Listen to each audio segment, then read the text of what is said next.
Hello, welcome to the land of Kakiak. My name is Laurel. Today, I'm kind of continuing on in my book set video, but I'm just going to talk about one specific book set and how we recently used it in our kindergarten. So I think I've showed these before in videos about some of my science videos. So maybe I'll link to my science playlist in the description box for you. These are on my sequences list for science. That's a free download. I'll put that in the description box for you as well. There is a set of books by Diana Hutz-Aston and Sylvia Long, and they're just like a little topical. They're not super long, but a nice size. They're hardback, or at least ones I got hardback. I don't know if there's other ones.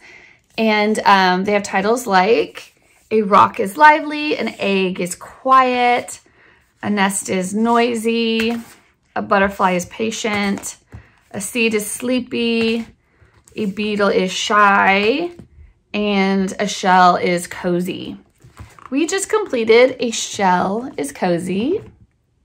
If you follow me on Instagram, you've been seeing me throughout the month posting things I've been doing with Beauregard. But for that, and I was going to give you just a little more of a look into what we did with this book and kind of my thinking behind just how do I approach science in kindergarten and stuff like that. So I am using my 5th copybook with Beauregard right now. He's like halfway through the second half. And I'm sure you've probably seen me talk about these before. There's just this open-ended page, and you can put anything you want on it, right? So I will either be doing Bible devotions on these pages, some kind of social studies, notebooking, or science, because social studies and science are required for my state, even in kindergarten. So I'm going to show you some things that we did with this blank page while we went through A Shell is Cozy. Okay, so here is the book. Thought I'd give you a little bit of a flip through.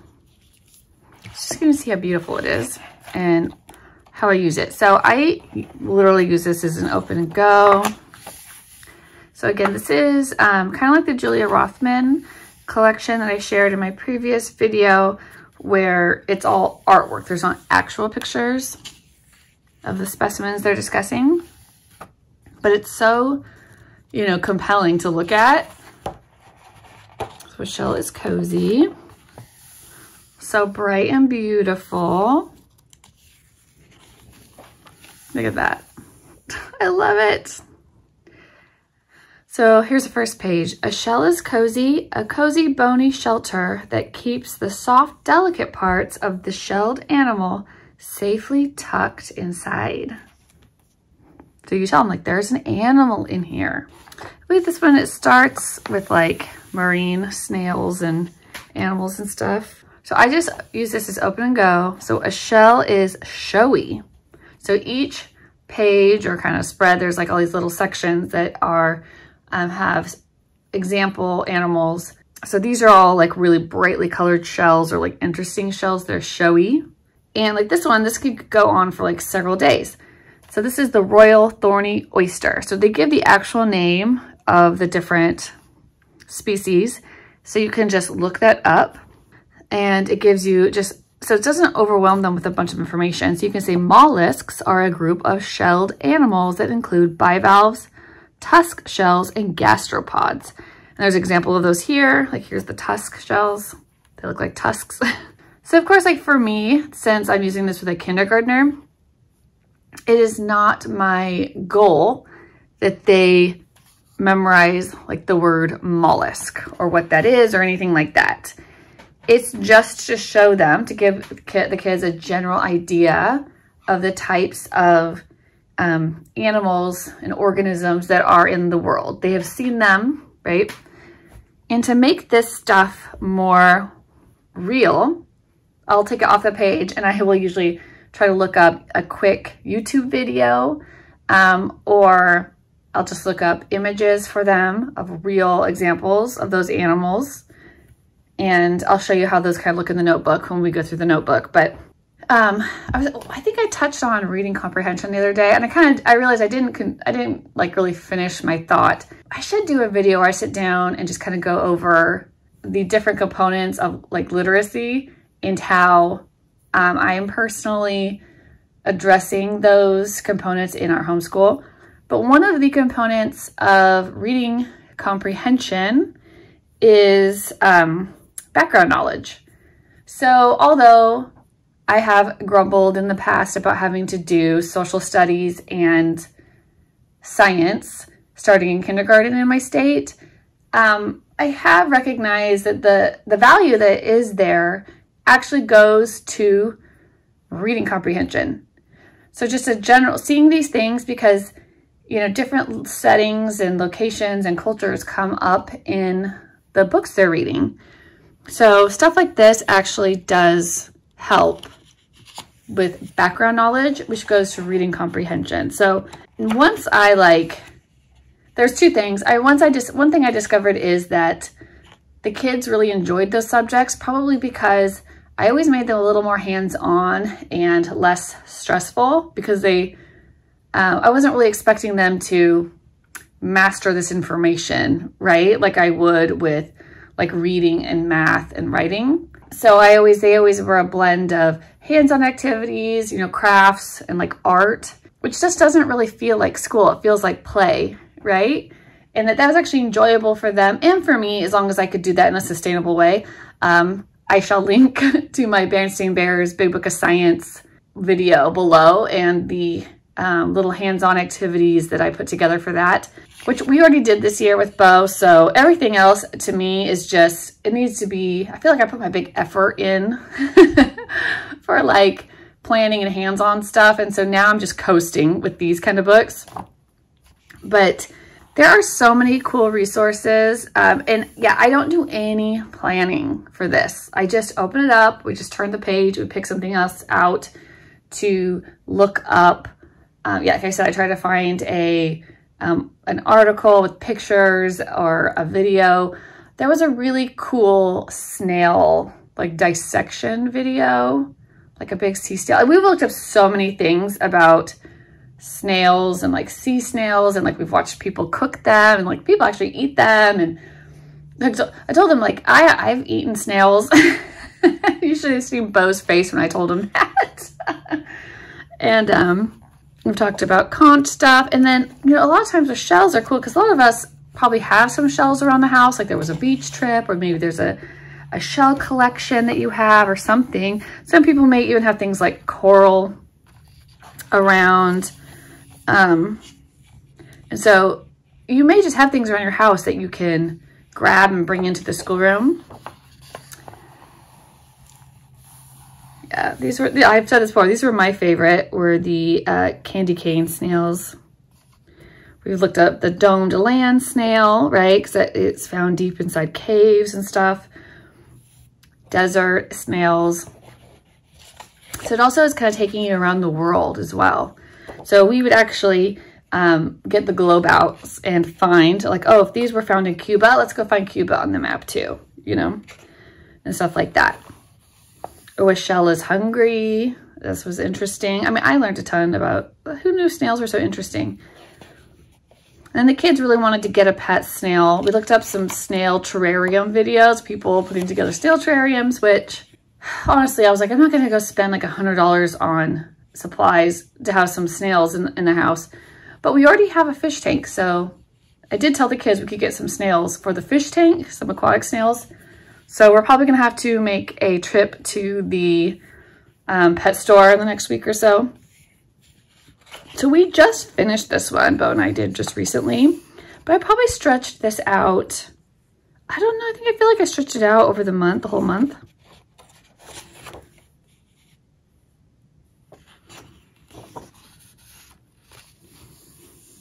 The shell is spiny, smooth, sharp, and even hairy. We did look up these velvet wedges. Oh, I liked the shell. He actually really liked the shell is artistic, like how it's been used in art and like instruments. I'll show you that page. A shell is enormous and microscopic. We looked up a video on how they actually farm the giant clam. So we looked up a farm. It looked like it was in South America. The shell is treasured, how it's been used for money and like jewelry and stuff over time. Like they've made it into fishing hooks, spear points. And when a mollusk has finished its life, so you'll find these right on the seashore. We tell them there used to be animals in there, but you know, the animals are gone and nothing has reoccupied the shell. They wash up on shore and then we can pick them up. But we did do research on the hermit crab, how they use the shells. They're pretty funny little animals. And then here's just a big spread of all of the specimens that were covered. So it's just a great spine, you know, and if you have so how many books do I have in my series right now? So wait, 1, 2, 3, 4, 5, 6, 7. So I have 7 books in this series. So if I did one a month, I could have 7 months worth of material and things to research. Okay, now it's just going to show you some of our notebooking pages. So you just kind of see, you know, how we were using that. So where did we start? Okay. All right, so here is, you can see where we first started the painted snails. I think I've pointed this out before. And we watched like a video. We used tracing paper and then colored it in. We also painted using our little watercolor set, but I don't know what happened to his, but this was mine. It's got stuck in there. Here, he traced, again, the green turban shell, which is a sea snail. That was some other kind of snail that he tried to draw. Here's the candy cane snail. Yeah, every once in a while I'd write down some facts, like found in the Caribbean, lives in trees, lays eggs in the dirt. So I was showing him how we do labels. Candy cane snail, eggs laid in dirt. He drew that. This is it's supposed to be on a tree. And then this was his eggs in the dirt. Here are the eggs, he drew them. All right, and that's from looking them up online, looking at pictures. The tusk shell. So we just, copied some images from online and pasted them into just a Word document, printed them out. And then, I like him to be able to practice his scissor skills. So this has been good for him, his dexterity, his hand-eye coordination, fine motor skills. He's been doing a lot of cutting and taping himself. Bivalves, royal cloak scallop. We looked up that. Again, tracing paper, he traced one. And then this is somebody picking up a scallop off the beach, I believe. Oh, I remember this. We watched somebody over in the UK at the beach, and they were just like, they were just gathering, foraging for, things on the beach. So there was clams, scallops, and then they actually cooked them right on the beach. He had a little, camping, little gas stove thing, and him and his wife and their kids cooked them. I think that was supposed to be them being cooked and just eating them right on the beach. Oh, we watched the videos on the queen conch. I looked up the life cycle and he taped it in upside down, but that's okay. The sea snail anatomy. This was actually in the book, and we put some tracing paper over it, and he traced to the best of his ability the sea snail anatomy, and then I wrote in the labels for him. And we watched a video. I think this is the one that we saw them dissect the sea snail. They talked about the coral reef, so we just asked the question, what is a coral reef? So we watched some videos on coral reefs and how they're made, and this is what coral looks like when it's alive up close. And this is what you can end up with, and how it's home for all types of shelled creatures and fish and things. We did look up snail predators. We watched videos on that, things like reptiles, mammals, birds, insects, and other snails. So this was him I think he was trying to draw the tongue of this. He was trying to draw this picture, getting that snail. And then we just taped in the printed off picture that we found. The domed land snail, right? So we look, this is one that is in caves and underground. It's all dark and it's actually like translucent. Looks like glass. And they're tiny. So, yep, watched videos on them. I think they said they can even be found up to 3,000 feet underground, which is like insane. Desert snails, there's the scientific name. The white shell reflects light or heat to keep snails cooler. Talked about those. Again, we watched a video. I remember watching that video. And a lot of times my third grader will come and peek over. He wants to watch any videos I let him. So he's getting, extra background information from his, for his reading comprehension too. He wanted to look up the zebra moon snail. So we found, a real picture and the body plan. It was important for us to talk about the mouth and the radula and how this is a predatory snail. Oh, the marbled cone snail was in there. So we found a picture of that. Another like body plan image we found. But that's actually has the world's most poisonous sting. And they're found in Australia. And we watched this video and there's something, I remember the guy saying, if it looks like a cone, leave it alone. But we watched how it stings you and everything. There was videos of that, so it was interesting. There's those velvet wedges. Again, I think we looked up videos on almost all of these species. Oh, here's shells in art. So I just took inspiration for what to look for from what was in the book. So they had a drawing of the Venus dress, which is actually this white one. This is called this like sister dress. It's something different, but this is like this dress, the Venus dress, was inspired by the Birth of Venus, the painting. But I was like, see, she's standing on a scallop shell.